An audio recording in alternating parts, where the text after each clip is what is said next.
விண்வெளி தொலைநோக்கி ஒன்று ஒரு அரிய நிகழ்வான ஐன்ஸ்டீன் வளையம் ஒன்றை கண்டுபிடித்துள்ளது. ஐன்ஸ்டீன் வளையம் என்றால் என்ன என்பதை பற்றி இந்த வீடியோ தொகுப்பில் பார்க்கலாம். விண்வெளியானது பல அதிசயங்களை கொண்டுள்ளது. கிரகங்கள், நட்சத்திரங்கள், அவற்றின் நகர்வுகள், சூரியன், நிலவு என வானத்தில் உள்ள அனைத்துமே ஆராய்ச்சிக்குரியவை. தற்போது விஞ்ஞானிகள் ஒரு அரிய வானியல் நிகழ்வை கண்டுபிடித்துள்ளார்கள். பூமிக்கு அருகில் நிகழ்ந்த ஐன்ஸ்டீன் வளையம் என்ற ஒரு ஒளி அமைப்பை ஐரோப்பிய விண்வெளி நிறுவனம் கண்டுபிடித்துள்ளது.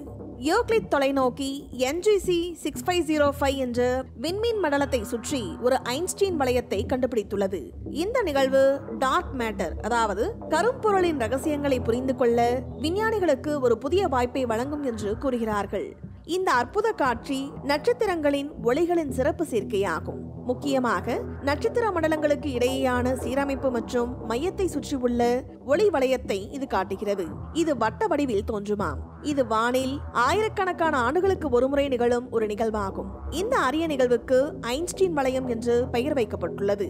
இந்த அரிய நிகழ்வு நம் பூமியிலிருந்து 4 பில்லியன் ஒளி ஆண்டுகள் தொலைவில் நிகழ்ந்துள்ளது.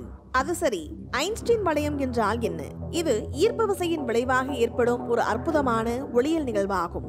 சார்பியல் கோட்பாட்டை உலகுக்கு அளித்த விஞ்ஞானி ஆல்பர்ட் ஐன்ஸ்டீன் தனது கோட்பாட்டில் விண்வெளியில் உள்ள பொருட்களை சுற்றியுள்ள ஒளி வளையம் பற்றி கூறியுள்ளார். ஐன்ஸ்டீன் கூறிய அந்த கோட்பாடுதான் வானத்தில் நிகழ்ந்துள்ளது. எனவே இது ஐன்ஸ்டீன் வளையம் என்று அழைக்கப்படுகிறது. இந்த வளைவு பின்னணியில் உள்ள தொலைதூர விண்மீன்கள் அல்லது குவாசர்களிலிருந்து வரும் ஒளியை வளைத்து ஒரு வளையம் அல்லது பெல் போன்ற உருவத்தை உருவாக்குமாம். இந்த ஒளியியல் அமைப்பையே ஐன்ஸ்டீன் வளையம் என்று கூறுகிறார்கள். இந்த ஐன்ஸ்டீன் வளையம் உருவாவதற்கு 3 கூறுகள் தேவை.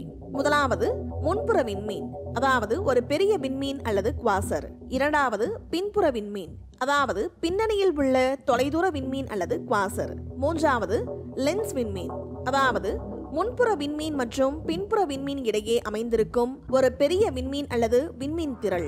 இந்த லென்ஸ் விண்மீன் பின்புற விண்மீனிலிருந்து வரும் ஒளியை வளைத்து ஐன்ஸ்டீன் வளையத்தை உருவாக்குகிறது. இந்த அரிய நிகழ்வான ஐன்ஸ்டீன் வளையங்கள் விண்வெளி ஆராய்ச்சியில் மிகவும் முக்கியமானவை. இந்த ஐன்ஸ்டீன் வளையங்களை ஆய்வு செய்வதன் மூலம் பிரபஞ்சத்தின் விரிவாக்கத்தின் விகிதத்தை துல்லியமாக அளவிட முடியும் என்று விஞ்ஞானிகள் கூறுகிறார்கள். இந்த நிகழ்வு டார்க் மேட்டர், அதாவது கரும்பொருளின் ரகசியங்களை புரிந்து கொள்ள விஞ்ஞானிகளுக்கு ஒரு புதிய வாய்ப்பை வழங்கும் என்று கூறுகிறார்கள். பொதுவாக டார்க் மேட்டர், அதாவது கரும்பொருள் என்பது பிரபஞ்சத்தில் உள்ள ஒரு மர்மமான பொருளாகும். இது ஒளி அல்லது வேறு எந்த வகையான மின்காந்த கதிர்வீச்சையும் உமிழாது அல்லது பிரதிபலிக்காது. எனவே அதை நாம் நேரடியாக பார்க்க முடியாது. இந்த கரும்பொருளின் இருப்பை நாம் அதன் ஈர்ப்பு விசையால் மட்டுமே அறிய முடியுமாம். கரும்பொருள் உண்மையில் என்ன என்பது இன்னும் ஒரு மர்மமாகவே உள்ளது. இந்த குறிப்பிட்ட ஐன்ஸ்டீன் வளையத்தை பொறுத்தவரை விஞ்ஞானிகள் NGC 6505 இன் மையப்பகுதியில் சுமார் 11% கரும்பொருள் உள்ளது என்று கண்டுபிடித்துள்ளார்கள். இந்த யூக்ளிட் தொலைநோக்கி அண்டத்தின் கட்டமைப்பை வரைபடமாக்கும் பணியில் ஈடுபட்டுள்ளது. இதன் மூலம் கரும்பொருள் மற்றும் கரும் சக்தியின் தன்மை பற்றி நாம் மேலும் அறிந்து கொள்ள முடியுமா? இந்த ஐன்ஸ்டீன் வளையங்களை பற்றி நாம் படிப்பதன் மூலம் பிரபஞ்சம் எவ்வாறு இயங்குகிறது என்பதை நம்மால் புரிந்து கொள்ள முடியும் என்று கூறுகிறார்கள். அடுத்தது கருந்துளைகள். ஐன்ஸ்டீன் வளையங்கள் கருந்துளைகளை கண்டறிந்து ஆய்வு செய்ய உதவுகின்றன. அதே போல இந்த வளையங்கள் மூலம் மிகவும் தொலைதூரத்தில் உள்ள விண்மீன்கள் மற்றும் குவாசர்களை ஆய்வு செய்ய முடியுமாம்.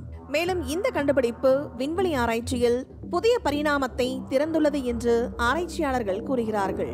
இந்த வீடியோ பத்தின உங்களோட கருத்துக்களை கீழே கமெண்ட் பாக்ஸ்ல மென்ஷன் பண்ணுங்க.